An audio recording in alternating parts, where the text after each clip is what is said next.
Hi, everyone. Dr. Adriana Popescu here with you with another episode of Ask Dr. Adriana. And today we are celebrating World Schizophrenia Day.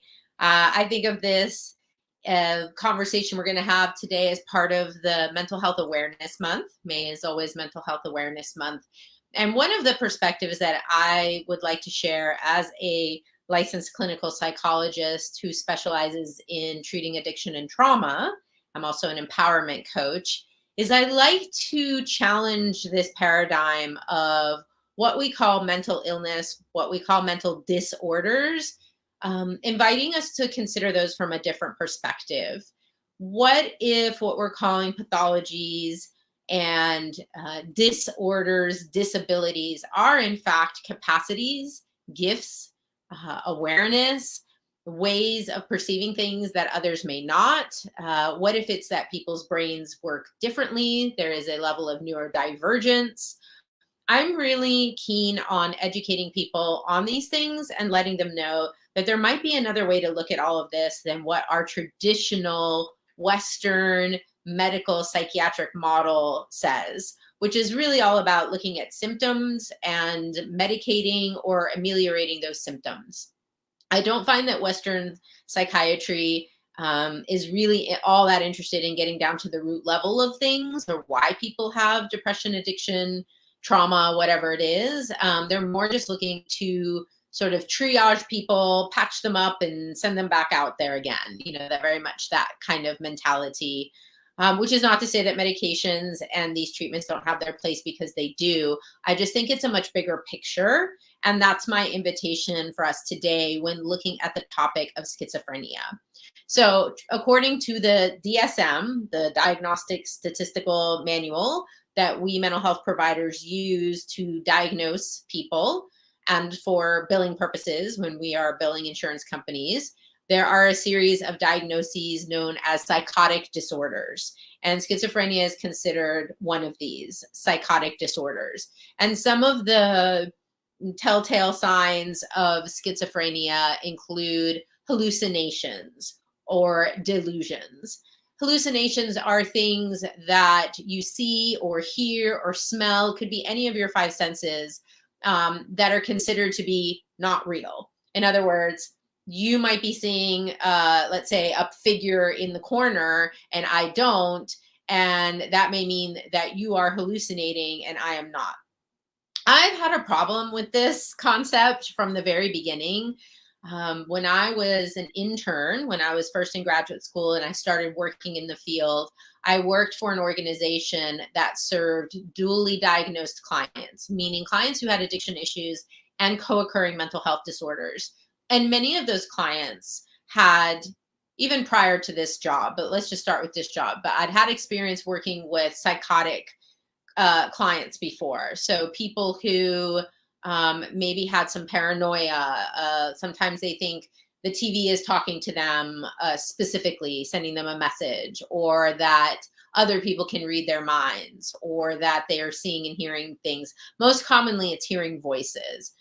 I was always a bit skeptical about negating someone's experience. I remember sitting with one of my clients who was diagnosed with schizoaffective disorder. And that is when you have symptoms of schizophrenia along with a mood disorder like depression or bipolar disorder. And when I remember sitting with this guy one day, and we had developed a really, trusting, good rapport. And he says, there's a guy standing in the corner of the room. I can see him right there. And he's kind of freaking me out. And I had no inclination to dispute that and say, no, you're just hallucinating. That's a symptom of your disease. I said, there might be a guy standing there in the corner. I don't see him, but I trust that you do. What can we do with this guy in the corner? Why is he here? Is he have something to tell you? Can we ask him to go away? I always treated my clients with a sense of respect, because just because I couldn't see it or sense it didn't mean that it wasn't there. I think I have had enough experiences in life, and certainly at this point, to know that not everything that exists in the world has been scientifically proven or documented. I think science is catching up with a lot of things, but it hasn't been there yet. So that's how kind of it started for me in working with clients with schizophrenia earlier on. And then another thing that I noticed is, the primary treatment modality for these clients was psychiatric meds, a class of medications called antipsychotics. And these antipsychotics can be heavy duty sedatives. You have sort of the old traditional antipsychotics like Haldol, Thorazine. These are things they used in mental institutions back in the 50s and 60s. They have pretty bad side effects, weight gain, something called tardive dyskinesia, which is where you have sort of involuntary muscle movements. There's a certain shuffle kind of gait that people developed. And these are permanent conditions that can actually not be reversed. And then you have people taking some of those antipsychotic medications who then have to take another medication to help with the side effects, and then another medication to take the edge off of that. And unfortunately, I was seeing so many of my clients diagnosed with these psychotic disorders on a ton of medication that wasn't really doing a whole lot for them. My clients would say, I still hear the voices, I still feel paranoid, I still, they still had their strange ideas of reference, we call them. Sometimes it was religiously oriented, or people are after me trying to get me, things like that. I didn't always see a lot of improvement. And if you look at the research, there generally isn't a lot of support for the idea that people can heal from these conditions and go on to live, very healthy and fulfilling lives. I'm reminded of that movie, A Beautiful Mind, right? That's a good example of somebody who had a diagnosis of schizophrenia. The guy was brilliant, and I saw that a lot of my clients were brilliant. And so I became more curious about, is there another way to look at this? I had the good fortune of going to a school, my graduate school, ITP, the Institute of Transpersonal Psychology, where I had a class called Spiritual Emergency and Emergence. And what I learned in that class is that oftentimes when people are having a profound spiritual experience or an intense kind of spiritual awakening, that sometimes the symptoms that they have are psychosis. They may be seeing things or hearing things that others are not. They may go through what a Kundalini awakening would be, is where this energy starts moving up your spine, and it can create what looks like mania, or what might look like depression, or any number of different conditions. And so we learned about how this may not be a pathology, but it's actually a sign of somebody evolving into more consciousness. That was intriguing to me. I learned that there are communities like the Spiritual Emergence Network, where people can go and get support from a trained mental health professional around how to deal with some of these things that are coming up. Unfortunately, what happens a lot of the times is someone might have these kinds of experiences. They end up at their primary care doctor's office, or they end up at even a psychiatrist, and they're told, you have a disease, a disorder, and we're going to put you in the psych hospital, and you're going to get a whole bunch of medications, and good luck. I mean, that's essentially, the paradigm. And as I started learning more about other ways of seeing things, I started getting more information. I love this article. Many of you who've been following me for a while have heard of this article called What a Shaman Sees in a Mental Hospital. And I love this piece. It's about Dr. Malindroma Somé, who is recently passed, came from Africa, came to the United States to study social work, and as part of his training went into a psychiatric institution, a mental hospital, where he saw these people, who were hearing voices and struggling with psychosis, and were being given all these meds, and he was horrified. He said, why are you doing that to these people? These people are experiencing spiritual calling. In our tradition in Africa, if this person was having these symptoms, we would celebrate it. We would say, oh, the spirits, the ancestors are calling you to do healing work. Let's put you with the medicine man, or the spiritual teacher, the shaman, whoever it is. Let's put you with them so you can get some training and learn to use your gifts so you can do good in the world. And I just started looking at other cultures and how other cultures treat mental illness very differently than how we in the West have seen it. For example, I remember going to a conference and hearing a talk from these psychiatrists, psychologists from Brazil, where they practice spiritism, which is a form of spiritualism, and that they have like 50 psychiatric hospitals across Brazil and millions of people who follow this practice of spiritism, where when they come in with mental health conditions, they're getting holistic therapies beyond, the medication route. They're getting hands-on energy work. They are getting spirit releasement therapy for if they've had spirits attached to them or interfering with them. And I thought, wow, that's really fascinating. So in other cultures and across history, the idea of mental illness has not existed in the same way that it does here, where we pathologize and label things. And if you start to really study some of that, you start to see that they don't see in other cultures these symptoms as wrong or bad. They see them as something that can be celebrated or can be treated in a more what we would say non-traditional, but more holistic kind of way. And so in my podcast called Kaleidoscope of Possibilities, Alternative Perspectives on Mental Health, I've been fortunate enough to meet some of the folks who are doing this type of work. And I have on my wish list some other people I want to add who really have brought to the West these cross-cultural perspectives, who are starting to question these diagnoses and wondering what else might be going on. So pause for a moment. One lady that I spoke with, I think it was episode 25 of the podcast. Her name is Brittany Quagan, and she herself is a licensed therapist. She identifies as a psychic and a medium, and she is involved in Yale University, is currently undergoing a research project on hearing voices. It's called the COPE project, and I actually participated in this because I also identify as a psychic and a medium. I have capacities to perceive spirits and other things. And once I realized I had those gifts, of course, I started seeking some mentorship and support around that, which I'll come back to. But I met Brittany and we shared some similar experiences, and I interviewed her on the podcast and was amazed to find that Yale University is actually doing this project where essentially the hearing of voices is being considered from a perspective of a normal phenomenon that millions of people experience, and that may not actually be a sign of an illness. She said to me, I hear voices all the time and have my whole life, and they've never done any harm to me. In fact, I find them helpful. They're supportive. They pick me up when I'm down. They give me guidance. Some people might refer to this type of experience as having a spirit guide or a guardian angel. And people for thousands of years have been communicating with these beings.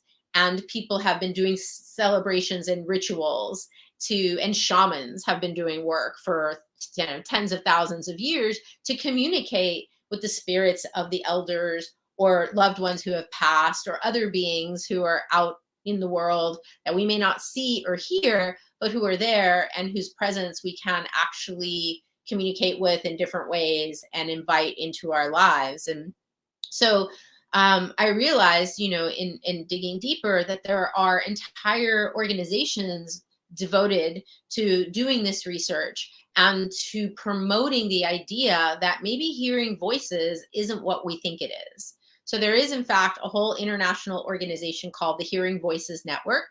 We have chapters here in the United States.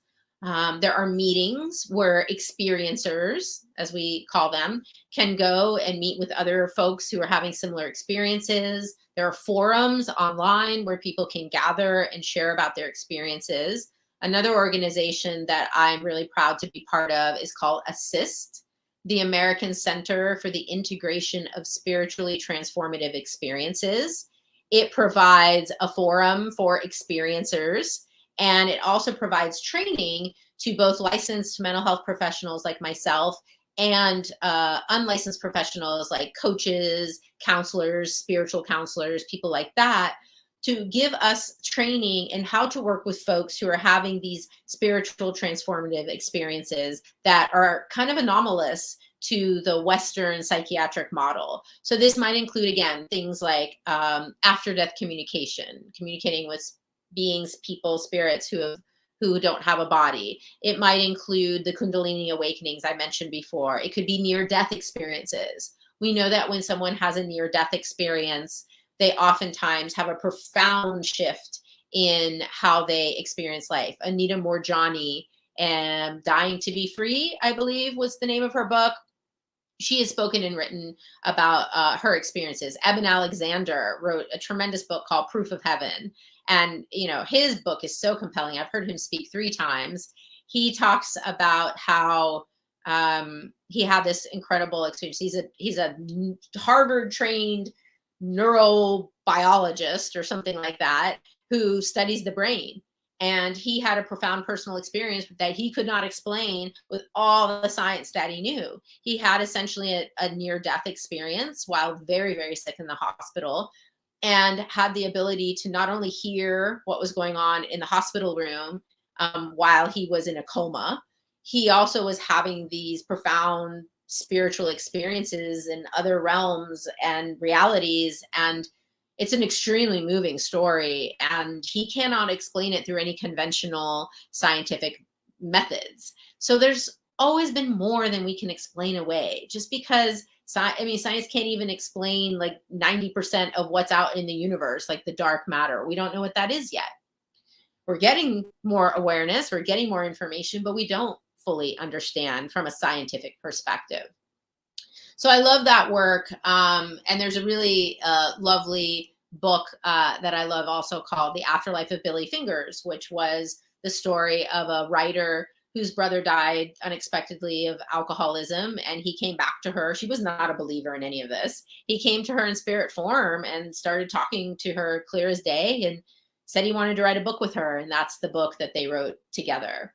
So being able to normalize these experiences for people and to take the fear element out of it and to take the shame element out of it, as if like there's something wrong with me that I'm hearing or seeing these things, there's something wrong with me that I'm aware of things that my friends or family loved ones are not, to be able to provide validation that your experiences are true for you, and that there are others who experience what you do and you're not alone. And that in fact, if we were even looking at this through another lens, through a more culturally diverse or competent lens, we might find that in other places around the world, you would be celebrated and you would be given the kind of support that would help you to grow with your capacities and learn how to manage them in a way that actually, helps you rather than hurts you. I wish more people knew about this stuff, which is why I'm speaking, in this public arena about it. Another podcast episode, there were a couple, there are a couple of fellow access consciousness facilitators, Julia Sodas and Lauren Polly, who've also shared about their experiences of being labeled with mental illness. In their case, it was a bipolar disorder diagnosis, where they actually later came to find that that was not what they were experiencing. They were just highly aware. They were constantly picking up, super sensitive, super empathic, picking up on the thoughts, feelings, emotions of all the people around them and of beings around them that maybe didn't have bodies. And Lauren wrote a book called The Other Side of Bipolar. And Julia was very open in the podcast and talking about her experiences and how when she got training in a modality called Talk to the Entities, which gave her tools for how to work with your awareness of spirit beings, how you could, clear them, how you can communicate with them, how you can receive from them, how you can collaborate and cooperate with them, that how her symptoms went away when she acknowledged that in fact what she was experiencing was just an awareness. I also trained with Shannon O'Hara, the creator of Talk to the Entities, and got a whole different perspective on what we're calling mental disorders. Because, as I started looking at it and working with people, I realized that sometimes people were experiencing anxiety and depression, symptoms of that were not theirs. They were picking up on it from other people. I also learned that when people die, sometimes they take their baggage with them. Sometimes they take their unresolved trauma with them. And you have a lot of earthbound spirits that are hanging around traumatized, stuck in whatever experience they had, especially if they had a violent death. Sometimes they're confused and discombobulated. I started having spirits approach me with their traumas and fears and all the different things. And when I would use the tools I had learned, I could help them to release that. Or I would have crazy experiences where I'm in a session with a client and a deceased family member shows up, and they want to talk to their loved one and they want to tell them they're sorry that they were not there for them, or they want to make peace. And I can facilitate essentially family therapy or couples therapy, with a being in a body and a being not in a body, and what profound healing can come from that. So those were some other episodes that were really cool. And then I really want to speak to this wonderful documentary that came out a few years ago called Crazy Wise. I got to actually see it at a conference and got to interview Phil Borges, who is the director of the film and producer. I believe he produced it as well, sharing about his experience. Now, Phil was a guy who was originally a photographer who would travel around the world taking photographs of people from different cultures.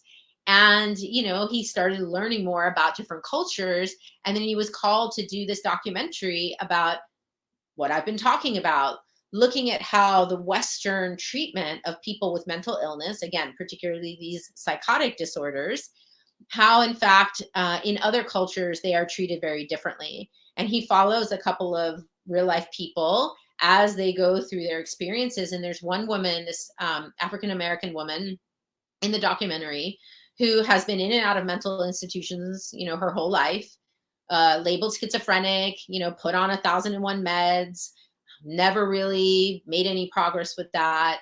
And finally, she came across a woman, an African medicine woman, who said to her, "Hey, your hearing of voices and all those things is actually the spirits calling you to do healing work." So she began training as a medicine woman with this person. And, funny enough, her symptoms went away.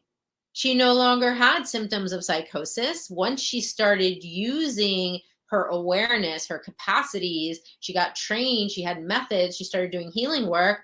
And you see her experience through through the documentary, that she is like this healthy, happy person who's now working to help others heal with their mental issues or whatever they've got going on. She doesn't experience those symptoms anymore.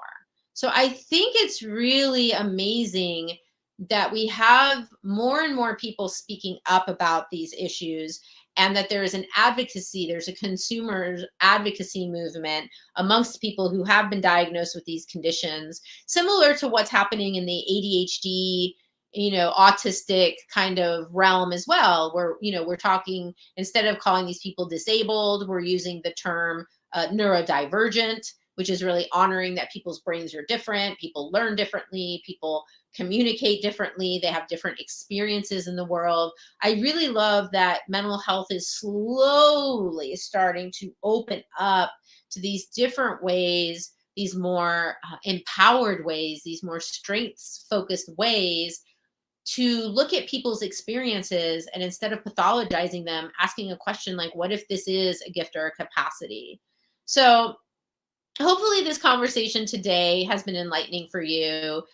If you want to find out more, we're going to put links here in the comments to the different things that I've talked about. The podcast is a great resource, and we're going to keep having more people coming on the show talking about their experiences. I've been really wanting to reach out to some of those spiritualist providers in Brazil and talk to them about some of the work they're doing in those psychiatric hospitals.